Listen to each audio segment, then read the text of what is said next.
Okay, I think we are going live. I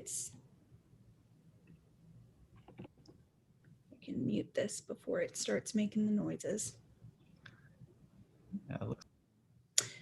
There we are. We are now streaming. All right. So we'll just give a couple of minutes for folks who are joining us today to hop on in, and then we'll dive into our study for the day.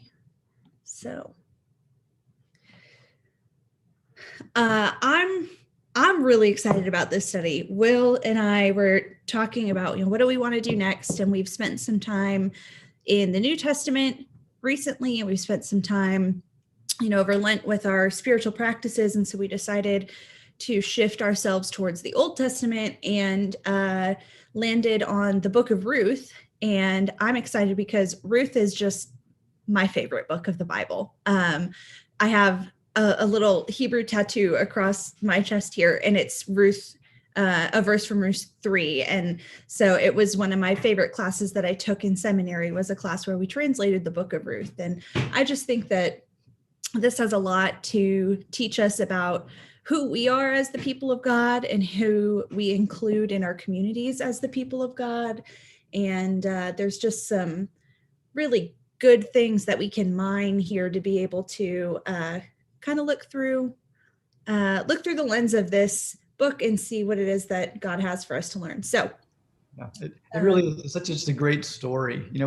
While we're waiting for people to get on here, we spent some time in James and wonderful content and rich and verses to think through. What does this mean? And now it's kind of nice to switch gears and just have a story and sink into that and see how that is similar to our stories. And so I'm excited about this too.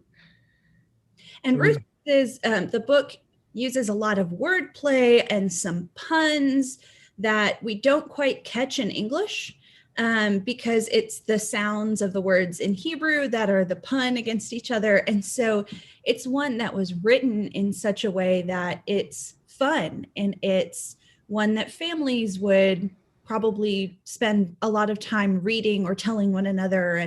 And this book is read every year in the season of Succoth, which is the harvest season, because the book is set at the time of the harvest.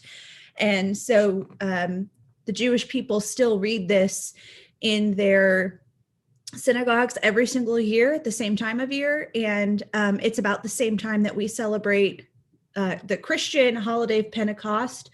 But the Jewish holiday of Pentecost is another word for Succoth. And so there's some overlap there for us in the way that we time it 40 days after Easter. Jewish people time this holiday 40 days after Passover. So there's a lot of overlap there. So today we're just going to take a look at the first 14 verses of Ruth. But I would encourage everybody to, at some point, it's only 4 chapters. It's only 85 verses. And so try to sit down maybe once a week for the next several weeks as we're doing this study and just read through it, because it'll only take you about half an hour at the most to read the whole book. And it's just a fun story, like Will said, to be able to just kind of go through and do the whole thing. So it looks like our friends on YouTube are joining us this morning. So good morning to all of you who are joining the live stream. We're glad you're here. And we're going to kind of jump in by talking a little bit about some of the background and some of the history of Ruth before we dive into our text for today. So I'm going to start by taking a look here. I'm going to share my screen. One of the things for us to keep in mind is that we are talking about 2 nations as we are talking through. Let's see here. Are y'all seeing the map now that I'm got pulled up? Okay. So we're talking through the relationship somewhat between the people of Israel and the people of Moab. Ruth is a young woman from the nation of Moab, which you see on this map is right down here. And it's almost completely surrounded by tribes of Israel. the big thing to keep in mind is that Moab is separated from the main parts of what becomes the tribes of Benjamin and Judah, Jerusalem right here by the Dead Sea. So there's some separation there, but there's kind of this long-standing difference between the tribes of Israel and the people of Moab. Some of this has to do with the fact that in Genesis 19, Moab, the ancestor of all of the Moabites, was the son of Lot and his eldest daughter and was born from incest. And so there is some of that preconceived notion of what that means to be a Moabite that is carried over for the whole length of the Old Testament. Another mitigating factor is in the book of Numbers, after the Israelites have left Egypt, have walked out from slavery, and they are in their period of wandering in the desert. In Numbers 22, the tribe of Moab tries to curse Israel. And this is where we get the story about Balaam and his donkey. The donkey speaking to Balaam and saying, like, hey, I'm not going any further. Balaam was a kind of curse caster that was hired by the king of Moab to put a curse upon the people of Israel. And then in Numbers 25, we're told that the men of Israel were drawn into idolatry through the sexual promiscuity of Moabite women. And so keep in mind, as we look through this, that a lot of what happens with Moab has to do with the way that Israel probably traveled through the wilderness. They spent a lot of time in these regions of Edom and Moab, and on this side here of the Jordan River as they were kind of walking through into the Promised Land, and then eventually moved their way this direction here after they crossed the river and were able to enter into the Promised Land in the book of Joshua. Let me stop that share. Other background information in the book of Deuteronomy, because of these things that took place between Moab and Israel during those wandering years, God says to Moses, no Ammonite or Moabite shall be admitted to the assembly of the Lord, even to the 10th generation. None of their descendants shall be admitted to the assembly of the Lord, because they did not meet you with food and water on your journey out of Egypt, and because they hired against you Balaam, son of Beor, to curse you. Yet the Lord your God refused to heed Balaam. The Lord your God turned the curse into a blessing for you, because the Lord your God loved you. You shall never promote their welfare or their prosperity as long as you live. So there's some deep racism that's happening in the background of this book of Ruth when we start to talk about the idea of a Moabite woman coming and living in Bethlehem, and eventually, as we find out at the end of the book, becoming an ancestor of King David. So there's some things to be said about the way that we talk about immigration, the way that we talk about race, the way that we talk about long-held belief and exclusion from community as we start to look at this book. One of the other things to keep in mind as we're looking at this is that there's some key themes that pop up over and over, and I think Will and I will both hit these pretty regularly as we move forward. One of these is the words turn or return or go back. Anytime that you see those, it's the same Hebrew root word, which is the word shuv. And in the book of Ruth, I said it's 85 verses. And this word, to turn or to return, occurs 15 times, 12 of which are in this first chapter of Ruth. And when you hear that word, turn or return, you should almost always be thinking of exile. The people of Israel end up in exile and they return back to God. Another one that shows up very frequently, it's 23 times over the 85 verses of Ruth, is the word redeem, or the derivative redeemer or redemption. This word is, again, one of those that has a lot to do with exile. Jeremiah, Isaiah, Ezekiel, they use these two words really frequently to talk about coming back from exile, to talk about returning to God, to talk about redemption in a spiritual sense. So that's going to be something that we'll want to pay a lot of attention to. Before I move on, are there any questions or comments about any of that?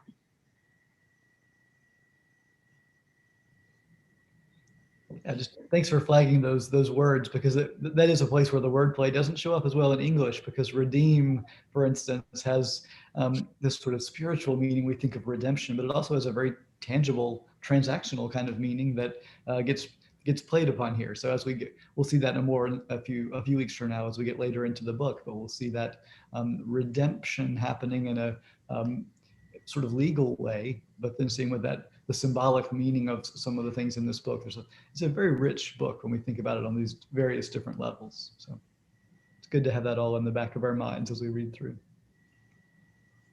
We'll turn here in just a second to read these first 14 verses together. But before we do, I want us to keep in mind that we are looking at a story that is called Ruth.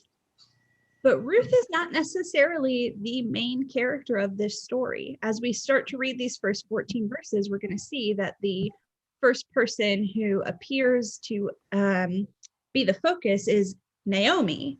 And when we get to the end of chapter 4, it is Naomi who really experiences redemption from poverty, redemption from being left alone, redemption from her bitterness that she experiences through this story. And so as we look through it, Ruth is a major character and a major person to like kind of push the story forward, push the action forward.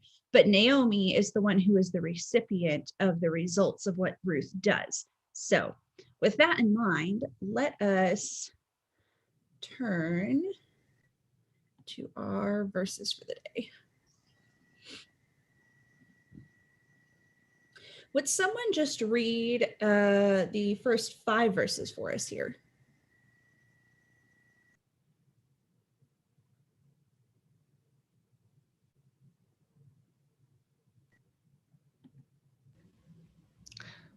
All right, if no one does, I guess that leaves it to me. So I'll jump in. Here we go. So Ruth 1, chapter 1, verse 1. In the days when the judges ruled, there was a famine in the land, and a certain man of Bethlehem in Judah went to live in the country of Moab, he and his wife and 2 sons. The name of the man was Elimelech, and the name of his wife Naomi. And the names of his 2 sons were Mahlon and Chilion. They were Ephrathites from Bethlehem in Judah. They went into the country of Moab and remained there. But Elimelech, the husband of Naomi, died, and she was left with her 2 sons. These took Moabite wives. The name of the one was Orpah, the name of the other Ruth. When they lived there about 10 years, both Mahlon and Chilion also died, so that the woman was left without her 2 sons and her husband. Thanks, Will. Some thoughts on words and phrasing right away from the beginning. It is interesting that there is a famine in Bethlehem because the name Bethlehem literally means house of bread. And so there's just a little bit of irony right at the beginning of this story that pushes this family out of what is supposedly the house of bread because of famine. Other little bits of irony that show up in this story is that the names of Naomi's sons kind of immediately tell us they're not sticking around very long. I forgot to write these down, and I was looking to see if I could find them real quickly here in my commentary, but I don't see it. Anyway, the name of one is like death. Yeah, I think I'm seeing diseased and perishing or something like that. So similar to those kinds of words. Yeah. It's very much a, hey, these guys are going to die right away. It's just the wordplay of saying it's kind of like saying, like, you know, this is my son. His name is gonna die soon. Is there anything else that we notice in these verses that kind of sticks out to you as possibly going to be important to the story?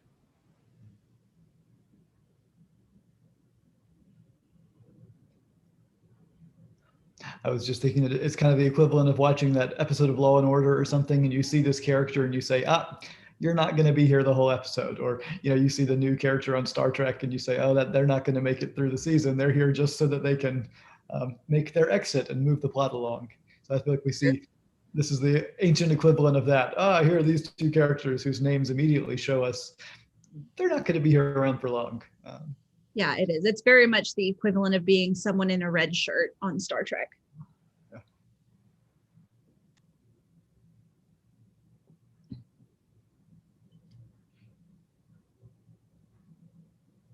I think it looks like Jack is possibly speaking, but we're muted on that end. Let me unshare my screen here also. Yeah, so hard when we can't see each other. Okay, thank you. These three women are highly vulnerable without a man, very insecure, to protect themselves, to have any standing in the community.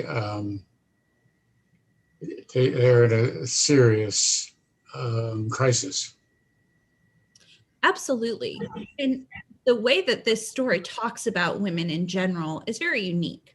Here in verse, let's see here. In verse 3, we have this sudden switch from Naomi being the wife of Elimelech to all of a sudden it's Elimelech, the husband of Naomi. And that is not a construction that we get in the Hebrew language. No one is the husband of someone. Except for maybe, I think the one other spot we get it is when in the book of Judges, we get discussion about the husband of Deborah.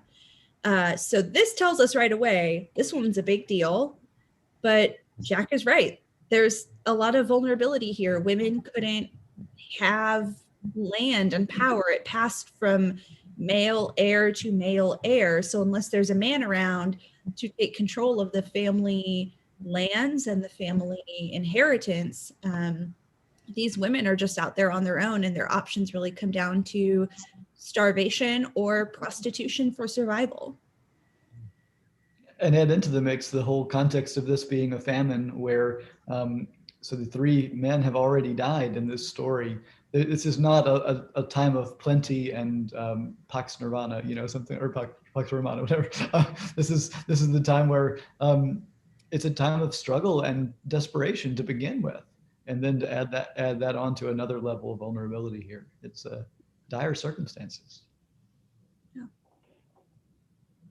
Yeah, and Jack's comment made me think to that last verse where they took it accounting, and they only took into account the men who died.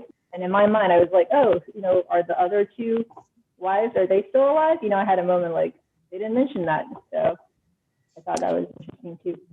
Yeah, the language of the woman was left without her two sons and her husband is very much focusing us in on that vulnerability and that lack of a male to continue on the family line. So it sets up for us what the major problem is for the rest of this book. Well, someone prepare yourself. We're going to share screen again and have somebody read verses 6 through 14 for us. Well, that's coming up. Just that same theme gets echoed later in this chapter, verse 21, where Naomi said she went away full and came back empty, sort of ignoring the Ruth that came back with her, but she went away with her sons and came back empty, came back alone.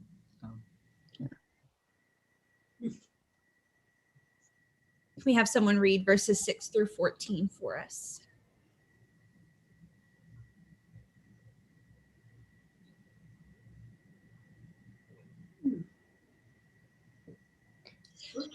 Jack and Joanne, you're still unmuted if one of you would like to take it for us.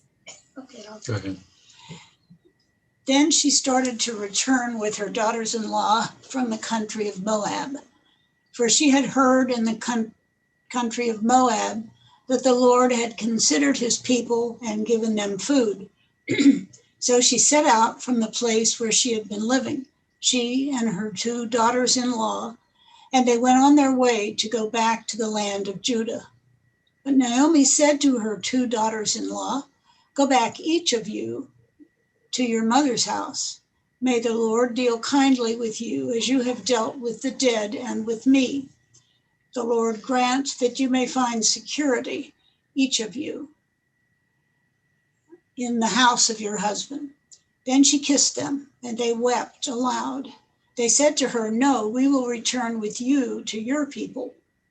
But Naomi said, "Turn back, my daughters. Why will you go with me? Do I still have sons in my womb, that they may become your husbands? Turn back, my daughters, go your way, for I am too old to have a husband. Even if I thought there was hope for me, even if I should have a husband tonight and bear sons, would you then wait until they were grown? Would you then refrain from marrying?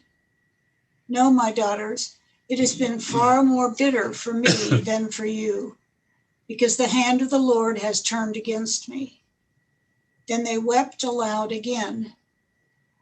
Orpah kissed her mother-in-law, but Ruth clung to her. Thank you. So, some background information to what is happening here. Why would Naomi talk about having more sons? What does that have to do with the situation that they are currently living in? The easiest way for us to look through that lens and think about what is going on is to, I think, look at Genesis 19. We have the story of Judah, the head of the tribe of Judah, and his daughter-in-law, whose name is currently escaping me. Anyway, we have this story of his eldest son dies, leaving a widow with no children. And so this widow with no children is given to the second son, who spills his seed so that he does not produce an heir and is struck dead as a result.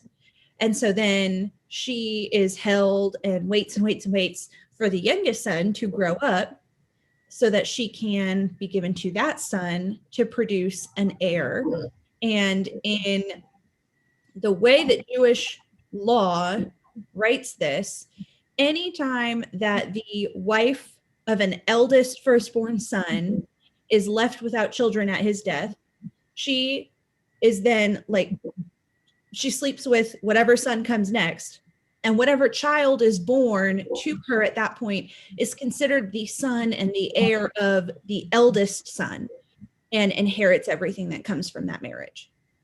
So what Naomi is saying here is, my two sons have died and I can't have any more. I can't produce more sons for you to wait upon and for you to have produce children for your husbands who have already died. So it would be better for you if you went back to your mother's households and found new husbands for yourselves.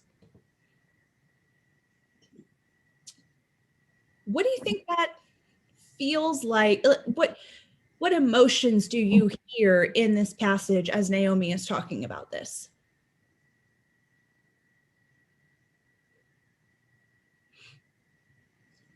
I think there's real abandonment, a sense of being abandoned by God. Yeah. For Naomi? Mm-hmm.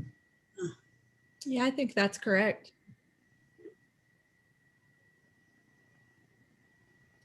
Naomi said, I'm sorry. Go ahead. I was just going to say it also shows the closeness that she feels to both daughters-in-law. I don't know generally the construction of the household, emotionally, but certainly she's showing a great deal of concern for them. She is. And I think some of that also has to do with what we talked about being the background for this disconnect between being Israelite and being Moabite. Because of the story that we get in Numbers 25, where the Israelite men are drawn into idolatry because of Moabite women, the construction then becomes that Moabite women, like the way that we talk about women being, a Jezebel, would be kind of a similar idea. So I think she's being really caring and really conscious of that by saying, I can't bring these two young Moabite daughters-in-law back to a place where everyone is going to assume really terrible things about who they are based on their nationality.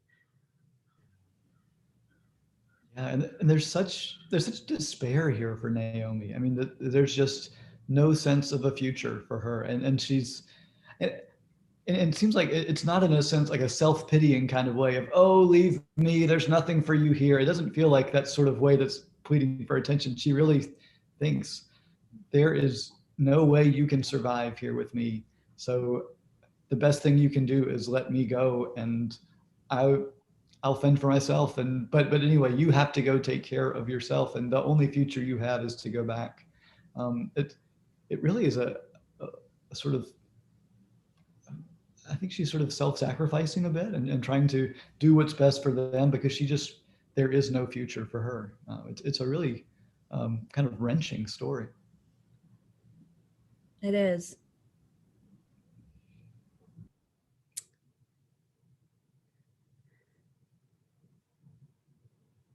I think then the one other thing that really sticks out to me in this passage is when we look at verse 8. Naomi says, "May the Lord deal kindly with you as you have dealt with the dead and with me."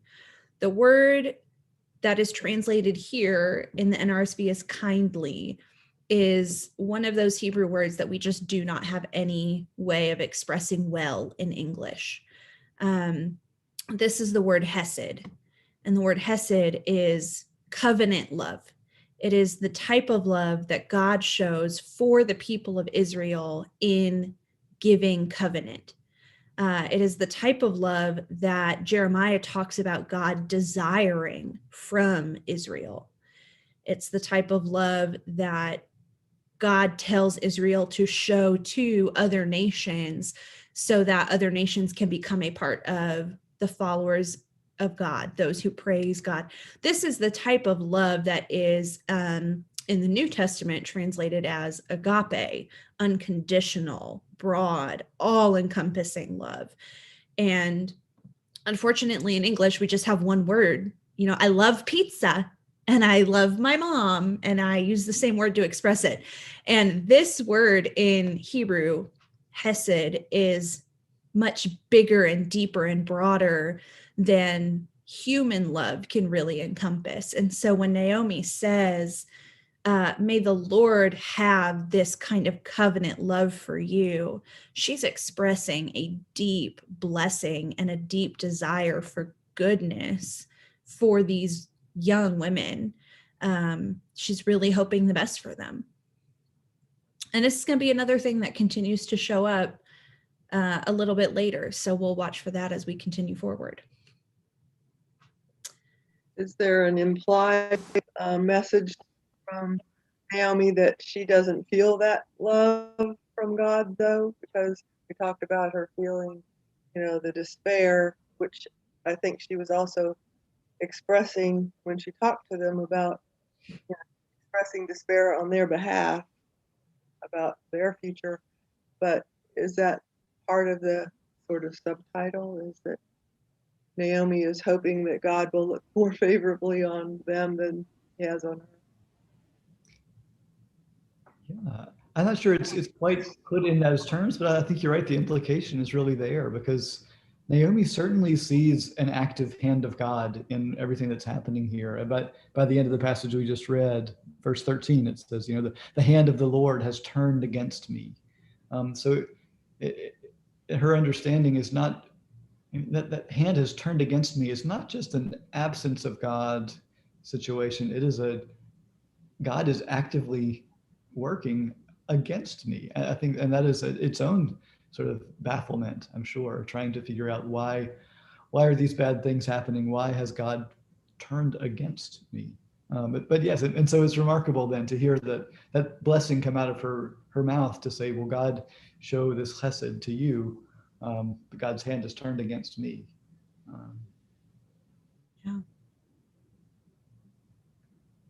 I think it shows the depth of mourning that she feels for herself.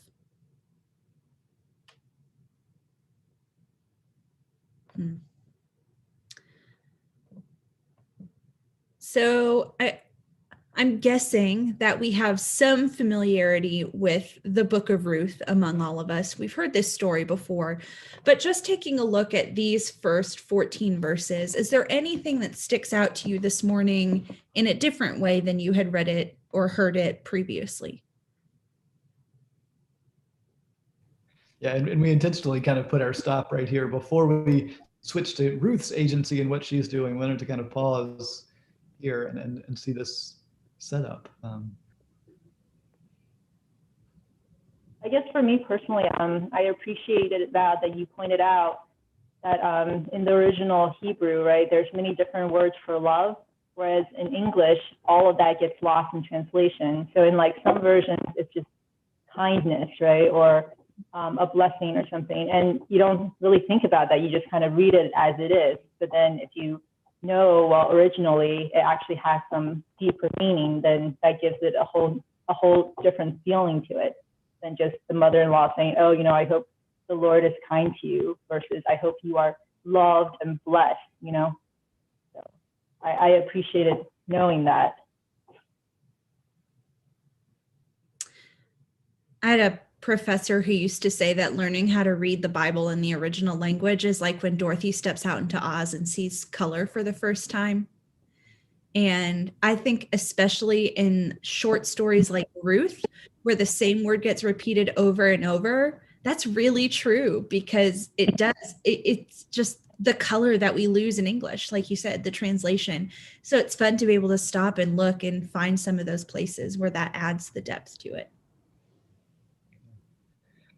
Yeah, and I think it is remarkable that place where this comes up, this loving kindness, may God show this to you, and it continues, you know, as you have dealt with the dead and with me. So as you, the way that you cared for my sons and you've cared for me, that there's not that you have the same level of this Hesed as God does, but there is an analog there that somehow humans in their dealings with one another can show this kind of love, and that, you know, notes on this Bible that I'm using here, it you know, points above the legal requirements of, you know, you have to do this, and so you deal with what you're supposed to, but this sort of going above and beyond kind of aspect of loyalty and love and caring. And of course, we'll see that in Ruth. You know, that's where the story is going, is that way that she loves more than would be expected, and how that is, in a sense, shows us what God's love for us is like.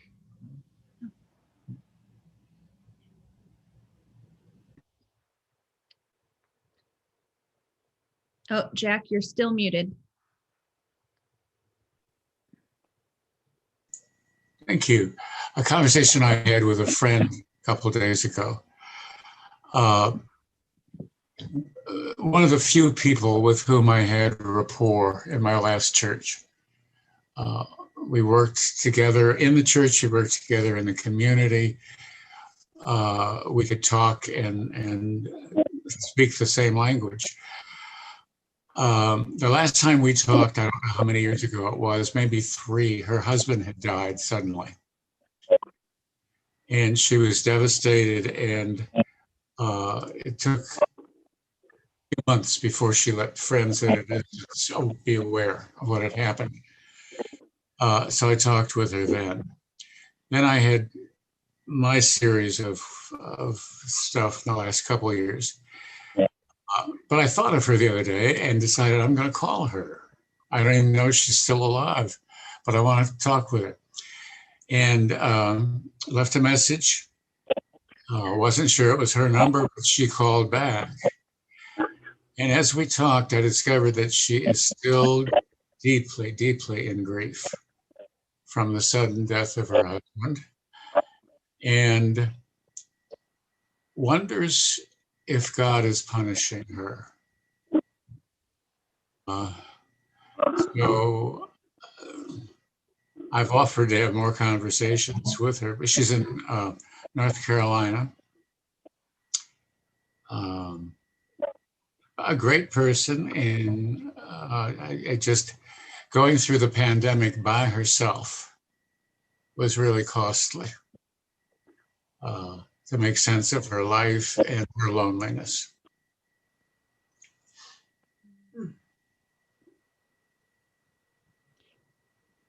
something that we'll put in we've got a shared document that we put all of our notes in as we're getting ready for these Bible studies. And he made a connection between our current circumstance and the pandemic and the famine that Naomi and her family experienced. And I think he's right. I think that this pandemic time that we're living in gives us a different experience of what kind of pain that famine must have caused for Naomi and her family. That famine forced them to move to a different nation, to move, across lands to find some opportunity for themselves. And the pandemic has done the same to a lot of people, whether that's emotionally bringing them into the same space and the same bitterness of the hand of the Lord is against me, or for others, it's, I lost my job and we have to move in order for me to have a new job. And so we're going to a new place and leaving relationships behind. And it's a lot for us to gain from thinking through that perspective. Yeah, this first chapter really, this part we've read today highlights how this passage, this whole book is just sort of soaked in grief. There's so much loss that it's easy to just kind of read through those verses because, the sons were given names like perished and diseased or whatever. And we knew they were going away, but to really get into the mindset of Naomi is to have lost her husband and her two sons and her people and to be this adrift. And I think that's something that resonates in a unique way in the pandemic, but and also just in seasons in our lives. Like the lady that Jack mentioned, that I think there are times we all go through a period of trying to make sense of the senseless and seeing, is God's hand against me, as Naomi says, or how else do we find meaning for this? And so I think it's just helpful to kind of have that in our mind as we walk through this book, to see, the adventure with Boaz and Ruth and the gleaning in the field and all the parts that are very familiar. But this story at its core is sort of making sense of tragedy and making sense of where's God in that tragedy and how do we make meaning in the midst of that. So I think it's a rich and deep book, as well as being this great story. I wonder if Naomi renamed her sons. I don't think that at birth you would give names like that to a child, but I'm trying to think of families that get so discouraged with their offspring that they don't refer to them by name anymore, but by some epithet or some descriptive word that's really insulting and shows a break of relationship. That's probably reading too much into this, but she would have to be really depressed to give those names to an infant just born. Yeah, that's so true. That's really neat to think about. Yeah, and of course the Hebrew Bible is full of people getting new names and names changed to reflect a new status, and so right. That would not be out of character for to find here. Yeah. Well, we're a few minutes past our time, but we'll spend a little more time next week looking at changing names and that happening within the book of Ruth. So I'm excited to see how this discussion takes us the next few weeks. So thank you all for being here today. Thank you to everyone who joined us on YouTube this morning. We're really glad to have you all, and we look forward to next week.